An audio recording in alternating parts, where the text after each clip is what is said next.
Class જ લઉં છું, સંબોધન નહીં પાછું.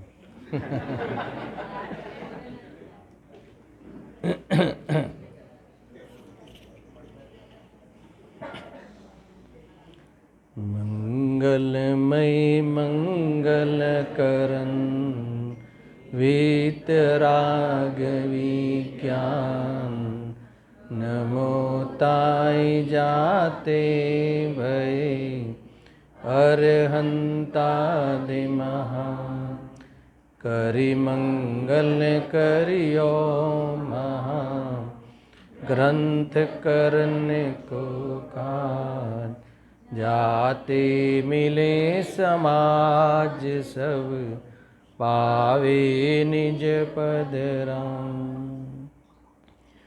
આત્મરૂપયનુપમ અદ્ભુત યાહી લખે ભવ સિંધુ તરો આત્મરૂપ.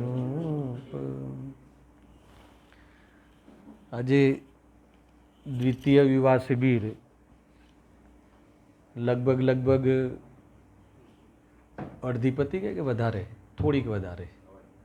થોડો અવાજ આપ. સૌરભજીના કેટલા ક્લાસ હતા? 7 ક્લાસ હતા. કેટલા બાકી છે? 3 બાકી છે. એટલે 50%થી નજદીક જ છે. હજુ અડધું કામ બાકી છે, હે ને? અનુભવજીનું બી 50% બાકી છે એમ સમજો. હજુ છે, કાલે બપોર સુધી બરાબર ક્લાસ લેવાશે.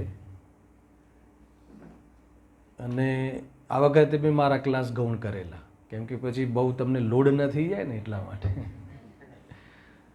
હવે જેટલા ક્લાસ ચાલ્યા ને એમાં થોડી સમીક્ષાના રૂપથી આપણે 15-20 મિનિટ ચર્ચા કરીશું. એના પછી એક પ્રોમિસ જોઈએ છે તમારા તરફથી. એ પ્રોમિસ તમારે મને આપવાનું છે જીનવાણીની સામે, બરાબર ને? બિરાજમાન છે જીનવાણી. ને એના પછી આ જે આપણી જો મિશન છે, આપણું મિશન, હે ને, યરલી નથી. પાછું આ વર્ષે પછી નેક્સ્ટ યર મળીશું એમ નહીં. આપણે આની કન્ટિન્યુટી કેવી રીતે કરવી છે એની બી થોડી રૂપરેખા 2-5 મિનિટ આપણે આજે આ સમયમાં ચર્ચા કરી લઈશું. ગઈ વખતે આપણે પ્રયાસ કર્યો હતો પણ એટલી સફળતા ન મળી, હે ને? શિબિરની સફળતા મળે છે, આ 1 દિવસની, 2-2.5 દિવસની. પણ આની એની જે કન્ટિન્યુટી જે કરવી છે ને એની આપણને હજુ એટલી સક્સેસ, એમાં સફળતા નથી. તો એના માટે આપણે થોડોક વિશેષ આજે તમારી સાથે ચર્ચા પણ કરવી છે, પ્રોમિસ પણ લેવું છે, અને આગળ આપણે એ પ્રમાણે ચાલુ રાખવું છે. હવે જેટલી બી ચર્ચા થઈ એમાં બંને મહાન મતલબ વિદ્વાન, આપણા આમંત્રિત વિદ્વાનો, એક ખાસ વાત હિન્દીમાં બોલું એટલે એમને પણ ખ્યાલ આવે. થોડા હિન્દી સે બાત કર લેતા. हाँ अच्छा, તો જે પણ એમને વાત કરી, પંડિતજીએ, સૌરભજીએ પહેલા દિવસે જે વાત કરી હતી, અનુભવજી અત્યારે જે આપણને પ્રેરણા આપી, કે જે આ જૈન ધર્મનું મળવું એ આપણું એ જ માત્ર સદભાગ્ય છે. જ શબ્દ હું લગાવી દઉં છું આજે, ખ્યાલ આવે? એટલે બહારમાં કરોડો રૂપિયા મળવા, ઇજ્જત મળવી, એને અનુકૂળતાઓ મળવી એ કોઈ ભાગ્ય નથી. એ કોઈ પુણ્યનો ઉદય આધ્યાત્મિક દ્રષ્ટિએ નથી, હે ને? આગમ દ્રષ્ટિએ બધી વાત બરાબર છે, પણ જે આપણું પ્રયોજન છે એ અપેક્ષા એ કોઈ વાસ્તવમાં કોઈ પુણ્યનો ઉદય નથી. તો પુણ્યનો ઉદય અથવા ભાગ્ય કોને કહેવાય? કે જે આપણને આ જીનવાણીનો જે સંપર્ક દેવશાસ્ત્ર ગુરુ, વિતરાગી દેવશાસ્ત્ર ગુરુ મળ્યા છે, જૈન ધર્મ મળ્યો છે, એ ભાગ્ય છે, બરાબર? એના માટે આજે જબરજસ્ત દોહાથી સમજાવ્યું ને અનુભવજીએ કે આખી દુનિયા રૂઠી જાય, હે ને, વિરોધમાં એ થઈ જાય, આપણું અગેન્સ્ટ થઈ જાય તો ભલે થઈ જાય. એ કિંમત પર પણ હું આ જૈન શાસન છોડવા નથી માગતો. તમે સમજો, આ પૂરા 2 દિવસનું અત્યારની જે ચાલ્યું એમાં આ વાત પર બહુ વજન આપવામાં આવ્યું છે, હે ને? ખ્યાલ આવે? તો એનું શું કારણ છે તમે મને તમારા જે રિવ્યૂમાં, હે ને, રિવ્યૂ લેવાનું છે ને ભાઈ, તો અમને જણાવજો તમે કે ભાઈ આ ભાગ્ય કેવી રીતે કહેવાય, બરાબર છે? મળવું એ ભાગ્ય છે, પણ આપણે ત્યાં એક બીજી પણ કહેવત છે કે ભોગવે એ ભાયકશાળી, है ना?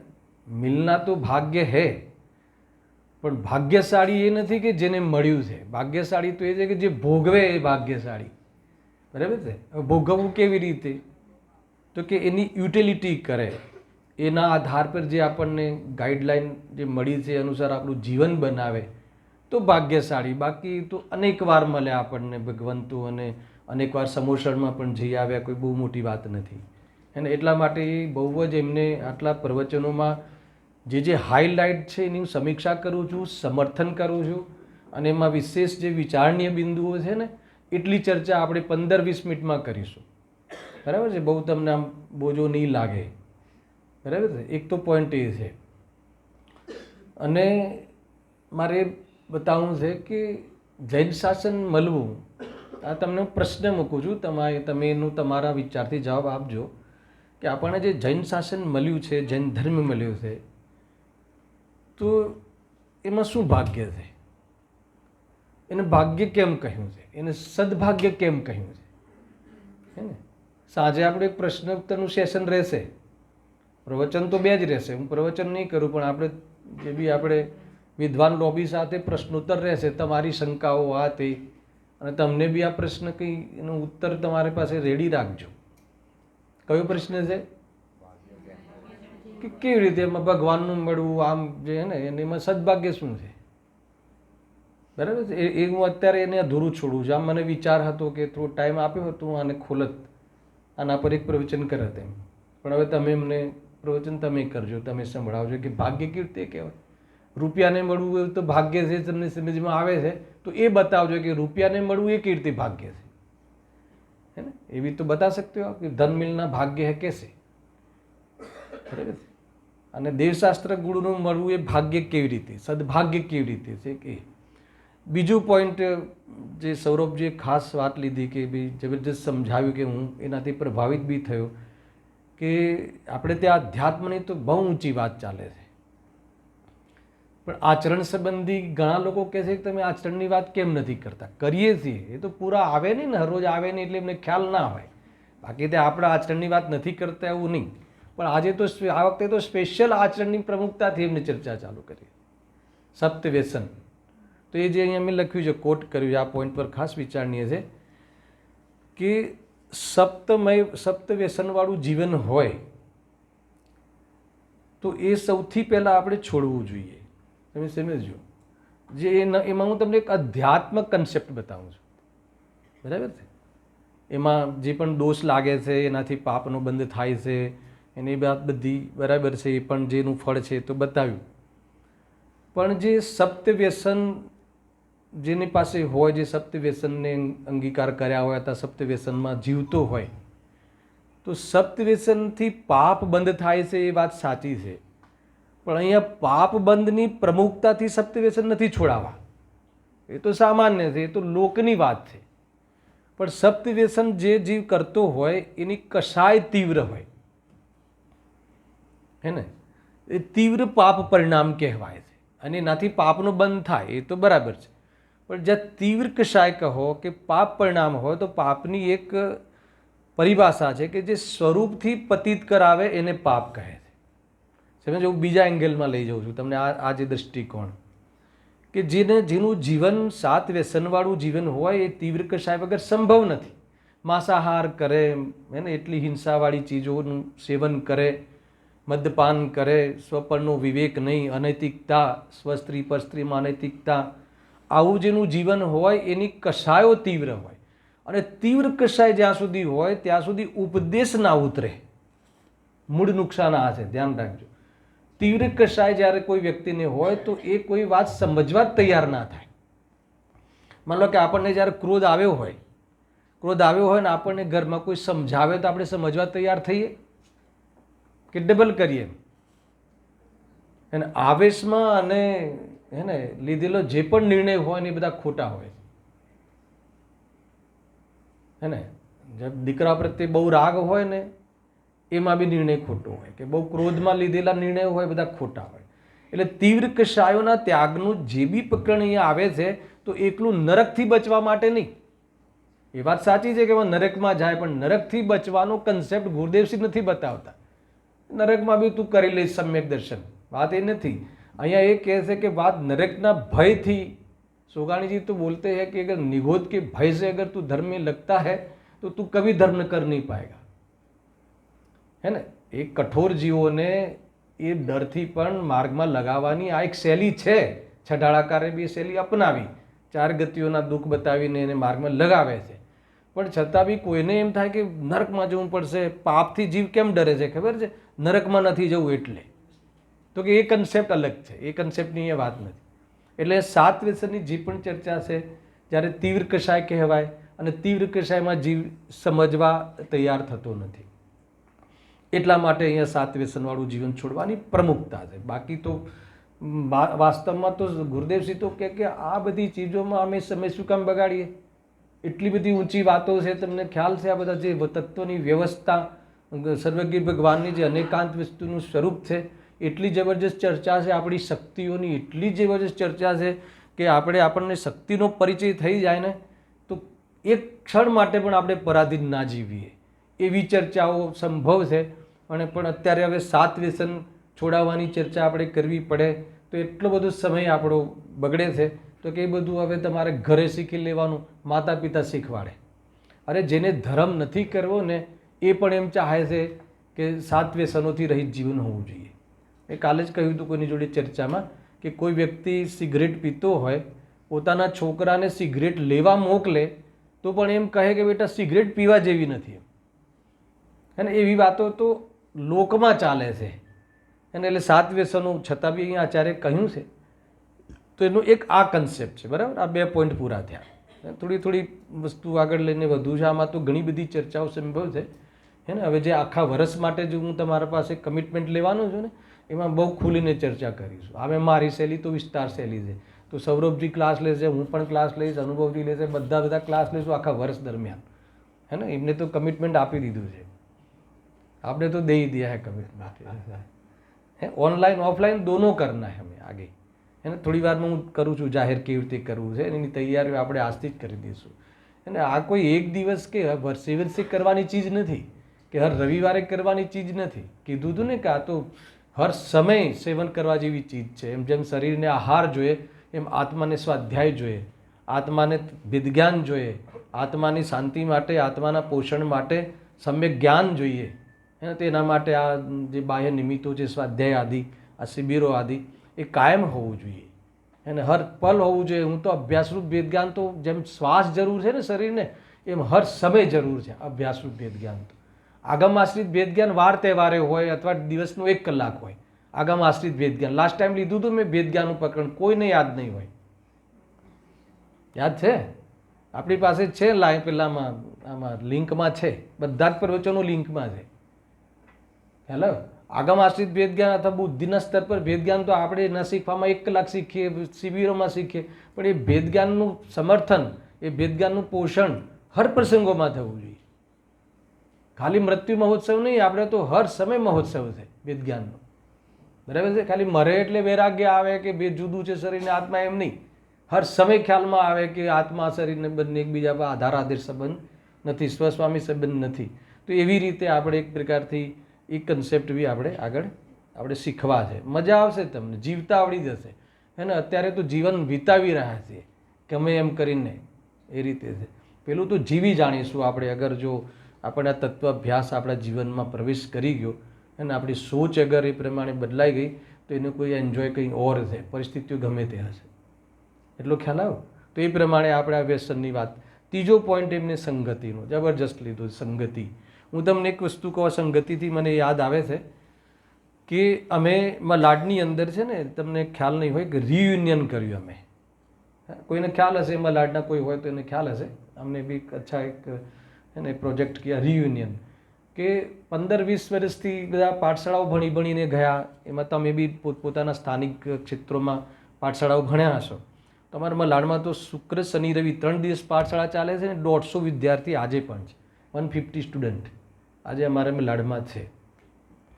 તો વર્ષોથી ચાલે છે, 15-17 વર્ષથી ચાલે છે, જબરજસ્ત। એનું 11 વેન છે અમારે, पिकअप ने 11 गाड़ी रखी है, वो पिकअप और इसके लिए। તો એ બધું જ બરાબર એક સ્કૂલ જેવું ચાલે છે, સમજી લો। તો એ 15 વર્ષથી જે બધા છોકરાઓ ગયા હોય તો બધા તમારી એજ ના હોય, તો કોઈ અત્યારે ડૉક્ટર છે, એન્જિનિયર છે, કોઈ ઊંચા પેકેજ પર છે, કંઈ બી કંઈ છે. હવે એને કેટલા બધા સંપર્ક થતા હોય આ રીતે જે તમને પ્રોબ્લેમો નડે છે. તો એના માટે અમે એ લોકોને કમબેક કરવા માટે રિયુનિયન કર્યું કે ભાઈ અમે તમારા માટે 2 સેશન લેશું એમ. એ 2 સેશન લેશું તો અમે સ્ટાર્ટ બી કરી દીધા છે, અમે લઈએ પણ છીએ. અને એમાં પણ અમે જનરલી એમાં લાડના વિદ્વાનો પણ અત્યારે લઈ રહ્યા છે. અને એના માટે સૌરભજીને આમંત્રણ આપવાનું છે, બિપિનજીને, મનીષ મેરટ બધાના સંપર્ક કરીશું. દરેક જગ્યાએ આ બધું આપણે આગળ કામ વધારે કરીશું. જે અત્યારે જે ચાલી રહ્યું છે વ્યવસ્થિત, જે આ બધી યુવા વર્ગને જે પ્રોત્સાહિત કરવા માટેના વિદ્વાનો આ બધા જે મેં નામ બતાવ્યા ને, એકદમ આપણે એમને આમંત્રિત કરીશું. તો એ બતાવું હતું કે મલાડમાં અમે એની પાછળ સંગતિમાં મારે થોડું ભાવવાચન કરાવવું છે. એટલા માટે રિયુનિયન કર્યું કે જે 150 લોકો આવી રહ્યા છે અત્યારે, તો 150 ફેમિલી થયા, 150 ફેમિલી. તો હવે એ લોકોનું ગ્રુપ બનવા લાગ્યું. અમારો એક દૂરદ્રષ્ટિ એ છે કે આ લોકોનું જ ગ્રુપ બને, તમારું જ ગ્રુપ બને, તો એનાથી સંગતિ જળવાઈ રહે. માન લો કે એકબીજાના છોકરાઓ કે આપણા જ એકબીજાના છોકરા એકબીજાના ઘરે જાય તો ખાનપાન સંબંધી બી આપણી એક સિક્યોરિટી રહે અને એના માટે પણ થોડીક એક લાભ થઈ શકે. એટલા માટે આ સંગતિ એવી હોય કે એ જ મિત્રો ફરો ને, ફરવાનું ગ્રસ્ત દશામાં ક્યાં ના છે, હે ને. જે માની લો કે સમાજમાં નિંદનીય ના હોય અને સરકારમાં દંડનીય ના હોય એવા મોજ શોખ ગ્રસ્ત જીવનમાં કોઈ નિષેધ નથી. આ 2 વસ્તુ ધ્યાન રાખજો કે સમાજમાં નિંદનીય ના હોય અને સરકારમાં દંડનીય ના હોય એવા મોજ શોખ ગ્રસ્ત જીવનમાં એનો નિષેધ નથી. પણ હવે મોજ શોખ તો કરશે જ જી, પણ કેવા ગ્રુપમાં કરશે? તો આ જ ગ્રુપમાં ભાઈ ચલો ફરવા જાય તો બી આ જ ગ્રુપમાં જાય તો પછી બધી જ વસ્તુ પોસિબલ છે. ખાનપાન સંબંધી રિસ્ટ્રિક્શન કે જે બી આપણે જે મર્યાદા, રિસ્ટ્રિક્શન શબ્દ નહીં ગમે તમને, મર્યાદા કે જે બી એ રીતે છે અને એ પ્રમાણે આપણે મેનેજ કરી શકીએ છીએ. એટલા માટે આ સંગતિની વાત કરી. એમાં બહુ બધી બાબતો છે. ખરેખર તો સત્સંગ એટલે એક સતરૂપી ભગવાન આત્માનો સંગ કરવો જોઈએ.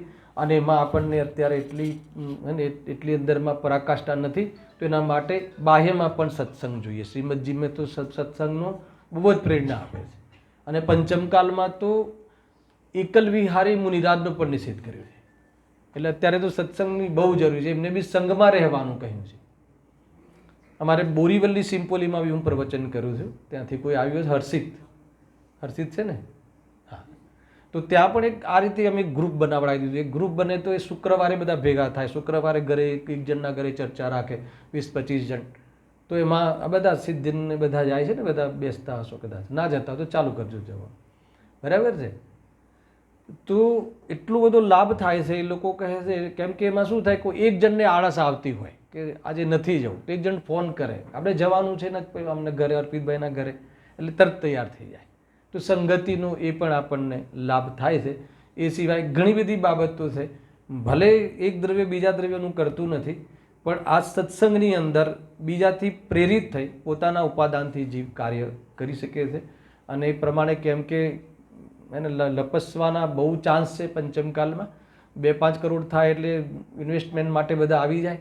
અને આપકો નહીં કह रहा हूँ, वो पार्टनर मिल जाते ना कि भाई आपको स्लीपिंग पार्टनर में रहना है तो आ जाओ, એ કરો તુરંત ભાઈ, એમ કરીને એને ત્યાં જલ્દી જોડાઈ જઈએ છીએ આપણે, બરાબર. એક વાત હજી 2-4 વાતો મુખ્ય કરવી છે, એને ફટાફટ પતાવું છું, હે ને, તોનું ટેન્શન પછી વધી જાય નહીં. તો જો આગળ એક કન્સેપ્ટ ક્લિયર હોવો જોઈએ. પંડિતજીએ બહુ જોર આપ્યું છે, જબરજસ્ત કે કન્સેપ્ટ ક્લિયર હોવો જોઈએ. તો જેનો કન્સેપ્ટ ક્લિયર છે ને, तो કહે છે કે એને કોઈ समस्या नड़ती જ નથી. तो મને એ वक्त विचार आया, उस समय मुझे विचार आया कि जिसका कंसेप्ट क्लियर है उसे कोई समस्या लगती नहीं है. क्यों? क्योंकि कोई समस्या है ही नहीं. જ્યારે હું તમને કોઈ વખત લઈશ, હવે ક્લાસ લઈશ ને, હું પણ ક્લાસ લઈશ તમારા જે યરલી, કેમ કે હું એક ક્લાસ, મારી એવી શૈલી નથી કે હું એક ક્લાસમાં તમને ફાવે કે મને ફાવે. વિસ્તાર શૈલી બધાને ખબર છે, બરાબર છે. એટલે આખા વર્ષ દરમિયાન એક પંડિતજી લેશે તો એક ક્લાસ હું પણ લઈશ તમારો સાથે સાથે, બરાબર છે. તો એમાં તમને બતાવીશ કે શું કન્સેપ્ટ શું છે આપણે જૈન શાસનનો, અને વાસ્તવમાં શું સ્વરૂપ છે તત્વની વ્યવસ્થા અને વસ્તુ વ્યવસ્થા. થોડો પરિચય 5 મિનિટ આજે બી આપીશ તમને. શું સિસ્ટમ છે અને ભગવાન જે વસ્તુનું સ્વરૂપ બતાવે છે, એ જો સિસ્ટમ પ્રકૃતિમાં જે પણ કોઈ વ્યવસ્થા છે એવી વ્યવસ્થા अपने आप છે કે જીવને મોહ ના કરવો પડે, જીવને દુઃખી ના થવું પડે એવી વ્યવસ્થા છે પ્રકૃતિમાં. 6 દ્રવ્યની સિસ્ટમ એને 7 તત્વની સિસ્ટમ, એ સિસ્ટમ એવી છે, તત્વની વ્યવસ્થા એવી છે એને કે આ જીવને રંચ માત્ર પણ દુઃખી થવું ના પડે, અને એવી સિસ્ટમ છે. પણ એનું આપણને શું નથી? નોલેજ નથી. અને નોલેજ છે તો શું નથી? વિશ્વાસ નથી. બપોરે શ્રદ્ધાનું પકડ પંડિતજી લેવાવાળા છે. હેલો, આપણને કદાચ નોલેજ છે છદ્રવ્યની વ્યવસ્થાને, પણ એમાં શ્રદ્ધા નથી. અને પછી શ્રદ્ધા કેવી રીતે કરવી, તો એની પણ એક વિધિ છે. આજે જે તત્વ છે ને 7 તત્વ, છદ્રવ્ય, એનું સ્વરૂપ, એની વસ્તુ વ્યવસ્થા, જે પણ વ્યવસ્થા છે, અને તત્વની વ્યવસ્થા અને વસ્તુ વ્યવસ્થા, વસ્તુનું સ્વરૂપ અને વસ્તુની વ્યવસ્થા, એ એવી વસ્તુ છે કે એની સિદ્ધિ થાય છે. પરીક્ષા કરીને માનવાની વાત છે, અનુભવ કરીને પ્રમાણ કરવાની વાત છે. બરાબર? અને અપ્રયોજનભૂત વાતો તમે માની લેજો કે ભાઈ આટલા જીવ હોય છે ને આ બધું તો માની જ લેજો. કાલે બહુ હતું ને, એક દીકરી હતી, કોઈ બહુ પ્રશ્ન કરે કે કેવી રીતે માનવું અમારે, કેવી રીતે આટલા જીવ હોય, તમે કેવી રીતે માનવું, આમ છે તેમ છે. તો એ બધું તું માની લેજે, ભગવાન પર વિશ્વાસ રાખ. સર્વજ્ઞનો વિશ્વાસ પહેલાં હોવો જોઈએ. પણ પ્રયોજનભૂત તત્વ છે જે આ સુખના, જે આ મતલબ કે જે એક દ્રવ્ય બીજા દ્રવ્યનું કરે નહીં, કે દરેક દ્રવ્ય સ્વતંત્ર છે, એને જે બધી વસ્તુ, જે સિસ્ટમ છે એની સિદ્ધિ થાય છે, પ્રૂવ થાય છે, એને પ્રમેય છે, એની સિદ્ધિ કરો. અને એની સિદ્ધિ થાય પછી શું થાય? એ પહેલાં સિદ્ધિ કરો બુદ્ધિના સ્તર ઉપર, અને સિદ્ધિ કર્યા પછી એના જીવનમાં એને એપ્રોચ કરો, અને એપ્રોચ કર્યા પછી તમારા જે આપણું જે વિચારો છે એનું કરેક્શન કરો, અને જે મિથ્યા માન્યતા છે અનાદિની, એ ઢીલી પડવી જોઈએ. તો સમજી લો કે તમે સર્વજ્ઞ ભગવાનની નિકટ છો, તમે દેવશાસ્ત્ર ગુરુની સાથે છો, અને એ બધું શીખવા માટે તમારે આ જીનવાણી સ્વાધ્યાય કરવો પડશે, અને એ પ્રમાણે આપણે આગળ ડે બાય ડે વધવું પડશે. અને સ્કૂટર બહુ તો અહીંયાથી અહીંયા ધક્કો લગાવાય, ઓફિસ સુધી ધક્કો ના લગાવાય. કીધું હતું ને પંડિતજીએ કાલે, 365 दिन कोई आपको धक्का नहीं लगाएगा कि भाई हर रोज, है ना, 2 दिन ठीक है નહીં, આપણે 2-3 ક્લાસ તો લેશું મહિનાના, હે ને, એ પ્રમાણે આપણે કરીશું. તો કુલ મળીને કન્સેપ્ટ ક્લિયર હોય ને તો બતાવો કઈ સમસ્યા. સમ્યક જ્ઞાનની આડે કોઈ ચીજ નથી આવતી, કોઈ ચીજ અવ્યવસ્થિત નથી. અવ્યવસ્થિત પણ પોતામાં એક વ્યવસ્થિત છે, હે ને. ડૉક્ટર સાહેબનું સાંભળ્યું બધું, ક્રમબદ્ધ પર્યાય ને આ બધું, ઘણું બધું મટીરિયલ છે આપણી પાસે. એ જ ભાગ્ય છે. ગાઈડલાઈન આપણી પાસે સુપર્બ છે, કરેક્ટ છે. એ ગાઈડલાઈન પ્રમાણે આપણું જીવન હોવું જોઈએ, હે ને. જ્યાં મંદિરમાં આવવાની એક જ વાત છે, શું કામ આવવું? કેટલી વાર પૂછ્યું, મંદિર ક્યો આના? એને એક જ ભગવાનને જોઈને ખ્યાલ આવવું જોઈએ કે આ મારું ફ્યુચર છે. અને એમની જે ગાઈડલાઈન છે ને, એ ગાઈડલાઈન સમજવું. એને જોઈને બી ગાઈડલાઈન, એમના દર્શનમાં ગાઈડલાઈન છે, એમની એક એક ચેષ્ટામાં ગાઈડલાઈન છે, એમના સ્વરૂપમાં ગાઈડલાઈન છે, એમની વાણીમાં ગાઈડલાઈન છે. આપણે કેવી રીતે જીવવું એની ગાઈડલાઈન છે આપણે. અને આપણે આપણી બુદ્ધિથી કે ગલીના જે બધા ગુરુ હોય ને, એમની ગાઈડલાઈનથી આપણે જીવન જીવી રહ્યા છીએ. આપણા જીવન જીવવાનો આધાર, હે ને, જે પણ છે એ બધું જ મતલબ કે ફાલતુ છે, કે જે નિયમથી દુઃખી થવાના છે આપણે. તો એટલા માટે આપણે આ એમની ગાઈડલાઈનની વાત છે, એક કન્સેપ્ટની વાત થઈ ગઈ. બરાબર છે? હા, ઘણી બધી ચીજો છે. એક ખાસ એક ટોનિક આપ્યું છે, ખાસ સૌરભજી ખાસ ટોનિક કયું આપ્યું છે? ઉદય. ઉદય ને, ઉદય એમ ખાસ વાત કરી છે. એમ ઘણીવાર મારા અક્ષર મને નથી વંચાતા, એમ એ રીતે છે. હા, કંઈ વાંધો નહીં, જેટલો ખ્યાલ આવે બતાવું છું, હે ને. કોઈ બી આજે અત્યારે હમણાં બી પંડિતજીએ કહ્યું ને લાસ્ટમાં કે દરેક જણની આ સમસ્યાઓ છે, એના માટે ખાસ વાત કરી છે, 5 મિનિટ 3-4 મિનિટ, કે દરેકને એમ છે કે ભાઈ કેવી રીતે અમારે અત્યારે વર્તમાનમાં જે આ પોઝિશનો છે, બિઝનેસ કરીએ છીએ, તો એમાં મારે એ લોકોને એ જે કરે એને ફોલો થવું જોઈએ. પંડિતજી તો એ બી કીધું કે એ આપણને ફોલો ના કરી શકે, આપણે એને ફોલો કરી શકીએ, એવું એને બી આપણા જેવું થવું જોઈએ ને. પણ આપણો તો એક છે કે નહીં, મારે આ દુનિયામાં રહેવું હોય, પ્રમોશન કરવું હોય, મારે કોઈ ધન આદિની પ્રાપ્તિ કરવી હોય, મારે ટકી રહેવું હોય, તો મારે એ લોકો જે કરે છે એ બધું ફોલો કરવું જોઈએ. બરાબર? તમને એવું લાગે છે તો પંડિતજીએ બી કીધું કે એ વાત બિલકુલ સત્ય નથી. તો એમાં એક ટોનિક આવ્યું કે ભાઈ ચિંતા નહીં કરો, ડરની જરૂર જ નથી, કારણ કે એ બધું જે થાય છે પ્રયત્નથી થતું જ નથી, એ તો બધું ઉદયગત છે. બરાબર? 2 વસ્તુ ધ્યાન રાખજો. ધનનું મળવું, આપણે ખાલી ધન, કારણ કે સુખમાં એમને ખાસ એમના પ્રવચનોના માધ્યમથી જ કોઈ વિચાર બિંદુ ઓર ફોકસ કરવા માટે મેં આ ચર્ચા લીધી છે. બરાબર? એ તો બહુ કરી જ રહ્યા છે, પણ ફોકસ કરવા માટે કે આ બિંદુ કંઈ જ ખબર ના પડી હોય તો આટલા વિચાર બિંદુ પર તમે વિચાર ચાલુ કરી દેજો. અને એમાં આ ખાસ વસ્તુ છે કે ભાઈ કંઈ બી એવું લાગે ને તો તમને તમારા ઉદય પર ભરોસો હોવો જોઈએ. પાપ પુણ્યનો ઉદય, પાપનો ઉદય હોય એને તો જિનેન્દ્ર, ધર્ણેન્દ્ર, દેવેન્દ્ર, એનો કોઈ એમાં નિમિત્ત નથી બનતા સહાય કરવામાં. બરાબર છે? અને પુણ્યનો ઉદય હોય તો હે ને, એમાં કોઈ પણ આપણને એમાં કોઈ કોઈ કોઈ તકલીફ આપી શકતું નથી. આખી દુનિયા અગેન્સ્ટ થઈ જાય તો બી કોઈ રોકી શકતું નથી પ્રમોશન. બરાબર. એક તો આ વાત. એની એક બીજું પહેલું છે, એમને વાત કરી દીધી હતી પણ થોડું હું તમને ફોકસલી બતાવું કે એક તો ચર્ચા ચાલે છે ઉદયની, ઉદય પર ભરોસો કરો. બીજું એક એવી વસ્તુ છે કે ખરેખર તો ઉદય પર શું, આત્મામાં તો ઉદય જ નથી આવતો. એ તો મેઇન પોઈન્ટ છે જે ગુરુદેવજીની શૈલી રહી કે તું ઉદયની વાત કરે છે, ઉદયની વાત કરે છે પણ પૈસા આવે છે, ચલો પૈસા બી મળી ગયા, બરાબર, ધન આદિ મળી ગયું, બધી જ વસ્તુ બરાબર છે. પણ મને એ બતાવો કે કોને મળે છે? આત્માને મળે છે? એ તો સંયોગમાં મળે છે, આત્માને તો મળતા જ નથી. એક પોઈન્ટ એ. બીજો પોઈન્ટ ખાસ એ છે કે ગમે એટલો ઉદય આવે, ચલો બધું તમારે તમારી ઈચ્છા અનુસાર બાહ્યમાં સામગ્રી મળી ગઈ, પણ સામગ્રી મળી ગઈ પણ એનાથી સુખી થવાય છે તો પછી એ પોઈન્ટ બી લેવાનો ને. અને એનો ઉદય આત્મામાં તો આવતો જ નથી, એના ઉદયથી આત્માને ફરક પડતો નથી. અને જે ચીજ માટે આપણે આપણી આપણું ટોટલ માર્ગ આપણે ભ્રષ્ટ થવા તૈયાર થઈ જઈએ છીએ તો એ કહે છે કે એવી ચીજોનો તો જે સુખમાં નંબર 1 છે એ બધા એનો ત્યાગ કરે છે. તો પછી એના માટે શું? અને આપણે માની લો કે એ સૌથી પહેલાં જે ઉદય છે એ તો બાહ્યની વાત છે, એ તો જ્ઞેય માત્ર છે શાસ્ત્રીય ભાષામાં તો, બરાબર છે. ખરેખર તો આત્મામાં તો એનો ઉદય જ નથી, મારી સાથે તો એ આવતું જ નથી, મારી સાથે કોઈ સંબંધ જ નથી. સુખ સાથે પૈસાને કોઈ સંબંધ નથી. એના માટે બી કેટલીય ચર્ચાઓ પ્રવચનોમાં આવી છે કે માની લો, જોઈ લો કેટલી બધી સામગ્રી હોય બહારમાં, હે ને, તો પણ આકુલતા હોય છે. અને સામગ્રી ઓછી હોય હે ને તો બી આકુલતા નથી. અરે સામગ્રી એક વસ્ત્ર માત્ર ના હોય તો બી અતિન્દ્રિય સુખનો ભોગ કરે છે મુનિરાજ. એટલે નિયમ તો એ બને છે કે સામગ્રીથી સુખ દુઃખનો કોઈ સંબંધ નથી. અને એના માટે આપણે એમ સમજીએ છીએ કે ભાઈ સ્પષ્ટ તો એ છે કે કોઈ જ રીતે કોમ્પ્રોમાઇઝ ન કરાય, હે ને. તમે એના પર ભરોસો રાખો, એનાથી કાંઈ બગડતું નથી. માનો કે આપણને એમ લાગતું કે પ્રમોશન અટકી જશે, એવું કાંઈ છે જ નહીં.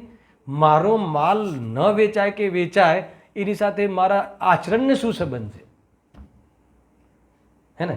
મારી માલની ક્વોલિટી સારી હોવી જોઈએ, બરાબર છે, એનો ભાવ બરાબર હોવો જોઈએ, સર્વિસ બરાબર હોવી જોઈએ અને ઉધાર આપતા હોવો જોઈએ. પ્રોબ્લેમ શું છે? એટલે બધું જ વાત પતી ગઈ. તો પછી હવે માનો કે એનાથી મારા આચરણનો શું સંબંધ છે? એમાં મારે પાર્ટી આપવી જોઈએ અને મારે આ ખાવું પીવું જોઈએ, એ વાત ક્યાંથી આવી? અને જેમ પંડિતજી પણ બિઝનેસમેન છે ને, તમને તો ખ્યાલ છે, હું તો બિઝનેસમાં જ છું જ, કાંઈ નડતું નથી. હું તો તમને જાગતું ઉદાહરણ છે મારું, તો તમને બધાને ખ્યાલ પણ છે જીવન, હે ને. ફોરેન ટૂર કેટલી બી કરી, હું મારું પોતાનું જે રાઈસ કુકર લઈને જ જતો, કોઈ પ્રોબ્લેમ નથી આવતો. અને કોઈ એવું ઓર્ડર ફોર્મમાં લખેલું નથી કે ભાઈ તમે હોટલનું ખાતા હશો તો જ તમને ઓર્ડર આપીશું, ક્યાં લખેલું? તો એવું કોઈ જ જરૂરી નથી, હે ને. એટલા માટે હું તમને એક સામાન્ય 2 મિનિટ કહું કે મારે એજન્ટ હતું પહેલાં, કોઠા સમાજના જ ભાઈ, અત્યારે તો છે નહીં. માલ વેચતા હતા મારું, અને એક પાર્ટી આવી નેપાળથી. હવે 3 દિવસ સુધી એ ભાઈ દેખાયા નહીં.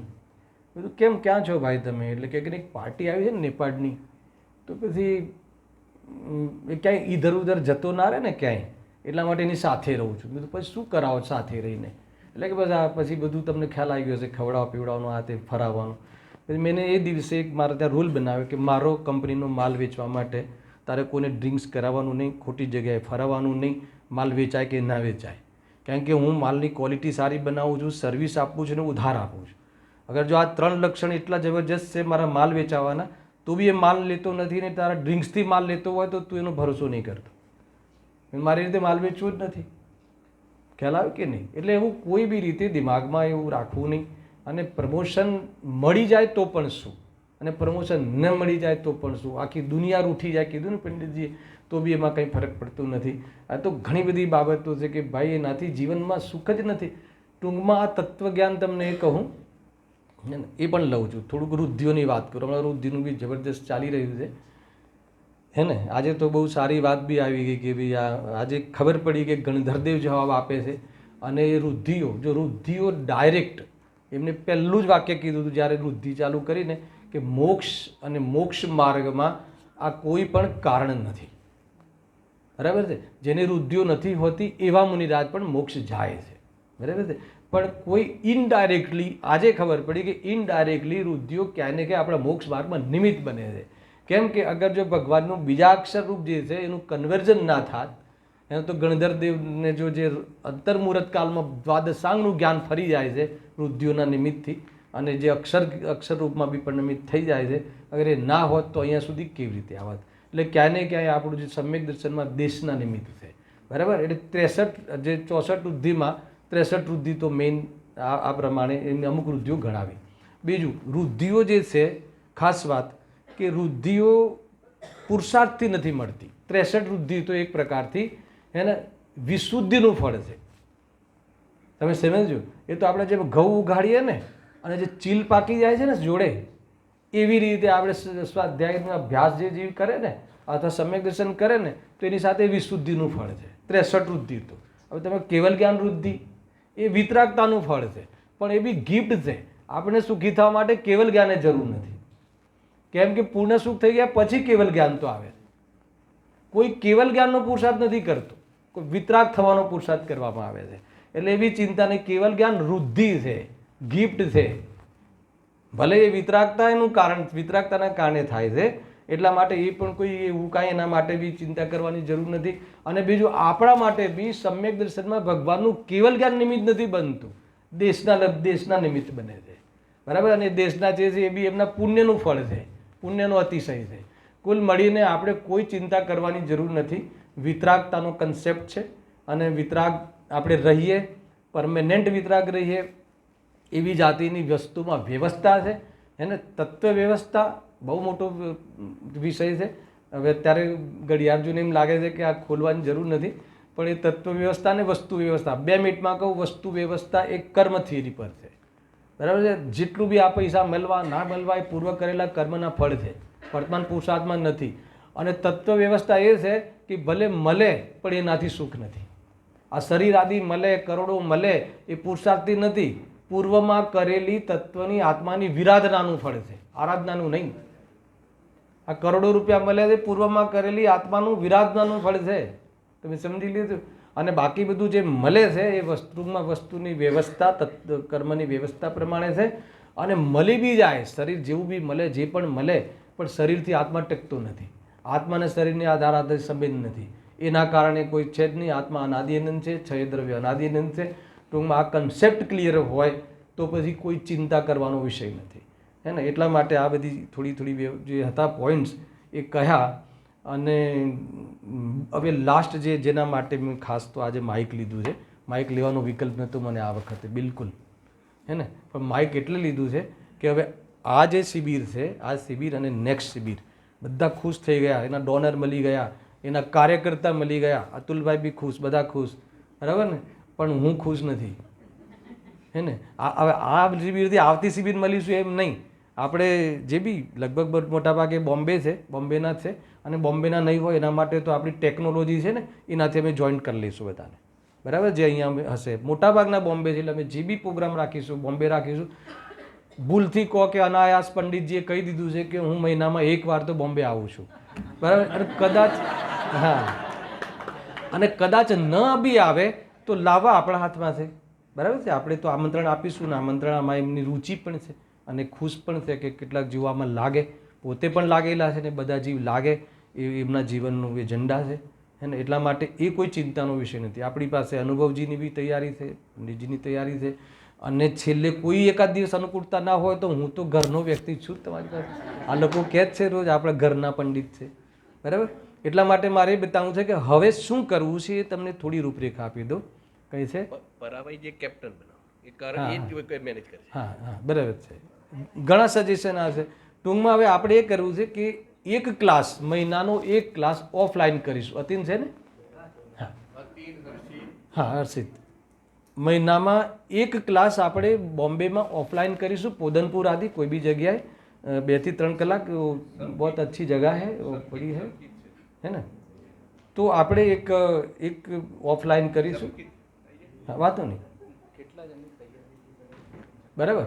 તો આપણે એક તો એ કરીશું. અને એ સિવાય બાકી કોઈ દર વખતે વિદ્વાનો અવેલેબલ ન થાય ને, એટલા માટે બાકીના કોઈ, જેમ કે આપણે લાસ્ટ ટાઈમ વીકલી ક્લાસ રાખેલા, પંડિતજી આવતા હતા ઓનલાઈન પર, હે ને. એમને સ્ટાર્ટ બી બહુ સરસ કર્યું હતું. શરૂઆતમાં 15-20 જણ આવ્યા, 20 જણ 25 જણ આવ્યા, પછી 10 જણ આવ્યા, પછી 5 જણ આવ્યા, પછી એ જ આવ્યા કે જે ઘરના હોય એ જ આવ્યા. તો એ રીતે નહીં, એમાં બહુ મતલબ કે વાસ્તવમાં અવિનય પણ છે જીનવાણીનો, અને તમારા માટે છે. આમાં ન કોઈ ફી લઈએ છીએ, ન કોઈ તમારી પાસે કોઈ કશું જ કોઈ કામ કરાવીએ છીએ. આ તો અમને બધાને એમ લાગ્યું છે કે, અને છે એમ જ કે આ જે એક માર્ગ સાચો છે, તો તમારે બહુ કામ આવશે. આ તમને તત્વ અભ્યાસ હશે તો એનાથી તમને પૈસાની જરૂર નથી. તમને તત્વ અભ્યાસ હશે તો એમ લાગશે કે સુખી થવા માટે પૈસાની જરૂર નથી. હું તો ખાસ કહું છું કે પોઝિશનો ગમે તેવી હોય, ઉદય ગમે તેવા હોય, અને પાપનો ઉદય હોય, આખી લાઈફ હે ને, આખી લાઈફ આપણને એક જ ટાઈમનું ભોજન મળે એવી દરિદ્રતા હોય, તો એમાં પણ વ્યક્તિ નોર્મલ રહી શકે, એમાં બી વ્યક્તિ ખુશ રહી શકે. અને એવી વિદ્યા છે આ તો. પણ એને ખુશ રહેવા માટે કમાવાની કે પૈસાની કે 2 ટાઈમ ભોજનની જરૂર નથી. એના વગર કેવી રીતે નોર્મલ રહી શકાય? ગમે તેવી પોઝિશન, આમ રોગ આવે એમ લાગે, ડૉક્ટર કહે કે તમારે આજે જ તમારે શરીરનો વિયોગ થવાનો છે, તો પણ નોર્મલ રહી શકાય, હે ને? એવી જાતની આ પારમેશ્વરી વિદ્યા છે, અને એ વિદ્યા આપણે સાધવાની છે. અને એના માટે સ્વાધ્યાય બહુ જરૂરી છે, ગાઈડલાઈન બહુ જરૂરી છે. અને એટલા માટે જો આ તો તમારા માટે છે, અમારે ત્યાં બોલાવવું પડે, કહેવું પડે. અને જો હું તમને મારી 2 મિનિટ વાત કરી લઉં, થોડું ભલે ભૂખ સહન કરી લેજો, કે જ્યારે મેં 20-25 વર્ષ પહેલાં જ્યારે મેં સ્ટાર્ટ કર્યું ને, મેં પંડિતજી સ્ટાર્ટ કર્યા, ત્યારે આટલું ઇઝી અવેલેબલ નહોતા વિદ્વાનો. એ 2-4 ગણેલા ડૉક્ટર સાહેબ, પછી પેલા મોટા મોટા વિદ્વાનો 4-5 જ આવે, શિવની ને બધા, ઉત્તમચંદજી સાહેબને બધા. હવે એમની પાસે જવું હોય ને, વિદ્વાનની પાસે, તો ટોળા હોય, જવું કેવી રીતે? અને આપણને એટલું ઓછી ખબર પડતી હોય તો સંકોચ થાય કે આમની સાથે બોલવું કેવી રીતે. ખ્યાલ આવ્યો કે નહીં? અને એટલી તકલીફ કે આમ અત્યારે તો ઇઝી અવેલેબલ છે વિદ્વાનો, તમારા સ્થાનિક જગ્યામાં ઇઝી અવેલેબલ છે. અને કોઈ બી વિદ્વાન તમે પંડિતજીને ફોન કરો કે મને આ કન્સેપ્ટ છે, મેં જોયું છે, બધું કામ સાઈડમાં મૂકીને સમજાવે છે. હવે એટલા બધા ભાગ્ય છે, પણ પછી આપણે એને જો ભાગ્યને ન્યાય ન આપીએ તો ભાગ્ય તો પરવારી જાય છે, એ તો ખતમ થઈ જાય છે. એ તમને ખ્યાલ આવે કે નહીં? કુલ મળીને એક પહેલો પ્રોજેક્ટ એ છે કે તમારે સ્થાનિક જગ્યાઓમાં જ્યાં બી સ્વાધ્યાય ચાલતો હોય એ સ્વાધ્યાય તમારે એટેન્ડ કરો સૌથી પહેલાં. અને બીજું, આપણું જે આ મિશન ચાલુ કર્યું છે એમાં આપણી એ ગતિવિધિ છે કે આપણે મહિનામાં એક ઓફલાઈન અને બાકી જે છે, બાકીના હવે જોશું વીકલી કરવું કે 10 દિવસે કરવું, એ અમે નક્કી કરીશું. અને એ પ્રમાણે એક ઓનલાઈન આપણે ક્લાસ રાખીશું, અને એમાં ક્રમિક અભ્યાસ થશે. એમાં આ રીતે કોઈ ચેપ્ટર એમ નહીં, 6 દ્રવ્ય તો 6 દ્રવ્યની વિશેષ ક્લેરિટી, 7 તત્વ, જેટલા બી સિદ્ધાંત છે, જૈન સિદ્ધાંત, એને જે નિમિત્ત ઉપાદાન, ષટકારક, એને જે 5 ભાવ, 4 અભાવ, જેટલા બી જે બધા સિદ્ધાંતો પહેલાં આપણે ભણવા છે બધા સાથે, હા, બેઝિક અને સિદ્ધાંતો, એ અમે સિલેબસ પંડિતજીથી મળીને આપણે બધા, હા, જો 6 દ્રવ્ય ને 7 તત્વ એટલે જૈન શાસ્ત્રનું બેઝિક આવી ગયું. એના પછી સિદ્ધાંતો, અને એના પછી તમે કોઈ બી ગ્રંથમાં પ્રવેશ કરો, ગમે તેવા મોટા વિદ્વાન, કોઈ બી વિદ્વાનના ગુરુદેવશ્રીમાં બેસી જાઓ, તમને એક લીટીમાં તમને એટલો આનંદ આવશે, તમને એમ લાગશે કે વાસ્તવમાં આપણને એક લીટીનું વાચ્ય આપણને આખું જાણે સિદ્ધાલયમાં આપણે પહોંચી ગયા હોય ને એવું લાગશે તમને. ખ્યાલ આવ્યો? બહુ જબરજસ્ત વસ્તુ છે. આપણે એની પૂરી વિદ્યા શીખીશું બધા ભેગા થઈને. એટલે તમે આને બહુ ગંભીરતાથી લેજો. આને બહાર બોલાવવું પડે, અહીંયા વિદ્વાન બેસી ગયા હોય અને આપણે ના પહોંચ્યા હોય તો એમાં અવિનય છે, એમાં આત્માનો પણ અવિનય છે, ભગવાનનો અવિનય છે, શાસ્ત્રનો અવિનય છે. એની ઘરીમાં હોવી જોઈએ, એની ઘરે જ હોવી જોઈએ, 2 વસ્તુ હોવી જોઈએ, હે ને? હા, જેને આ માટે તૈયારી હોય કે અહીંયા રજીસ્ટ્રેશન કરાવે, મોબાઈલ નંબર સાથે, બરોબર? એના પર આપણે ચર્ચા કરીશું કોઈ કેટલા જણા જોઈન થવા માંગે.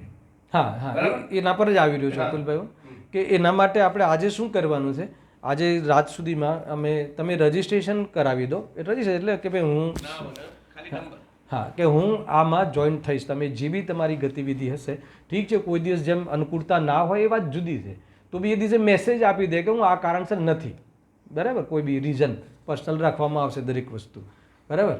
તો એ રીતે આપણને ટૂંકમાં આમાં જોઈન થવું જરૂરી છે દરેક જણે, હે ને? તો આજે તો કમિટમેન્ટ કરે કે ભાઈ હું આમાં મારે આવવું છે, મારે આમાં કરવું છે. તો અમે એના માટે બધી જ વ્યવસ્થાઓ, બધી જ પ્રકારની જે બી કરવું પડશે અમે કરીશું. એ પ્રમાણેનો વિકલ્પ છે, બરાબર? બીજું હવે કંઈક કેવું હતું? ટાઈમ તમારો જે અનુકૂળ હશે ને એ જ રાખો. આપણે બધાની એક મીટિંગ કરીને દરેકને જે ટાઈમ સન્ડે જ રાખશું, અને જે અનુકૂળ ટાઈમ હશે એ રાખશું બધાને. સન્ડે નહીં હોય તો તમને જે વાત ફાવશે એ વાત. સન્ડે બધાને અનુકૂળ નહીં આવે, સેટરડે અથવા ફ્રાઈડે આપણે જે વાર આપણે બધા નક્કી તમે ખાલી એટલું લખાવો કે અમે આવું આપ ઓફલાઈન અથવા ઓનલાઈન બંને લખાવજો. માં હું નહીં આવી શકું ઓનલાઈનમાં ઓફલાઈનમાં બોમ્બે, એટલે હું ઓનલાઈન લખાઈશ. એટલે જે અહીંયા વાળા છે એ રીતે લખાવજો કે અમે online Google form Google form बना कर હા ગૂગલ ફોર્મ બનાવી તમને પછી આ બે પહેલા અત્યારે નોર્મલ કમિટમેન્ટ नहीं रजिस्ट्रेशन के लिए बहुत ईजी रहेगा. અચ્છા પણ આજે થોડું कमिटमेंट मिल जाए तो हमारा उत्साह बढ़े. उस पे ही मिलेगा आजकल कमिटमेंट. आप गूगल फॉर्म भेजो अभी मिल जाएगा. અહીંયા નેટ નથી ને ને फिजिकल હા એટલે આપણા જો જૂની સ્ટાઇલ હે હવે બપોરનો ક્લાસનું કહી દઉં 3:45 થી 4:45 આદરણીય પંડિતજી સૌરભજીનો ક્લાસ રહેશે અને 4:45 થી 5:45 આદરણીય અનુભવજીનો ક્લાસ રહેશે. 4:45 કોઈને બોલાવવા ના પડે, મહેરબાની કરીને સમયસર આવી જજો. 3:45 સોરી જાવાણી કે ગયા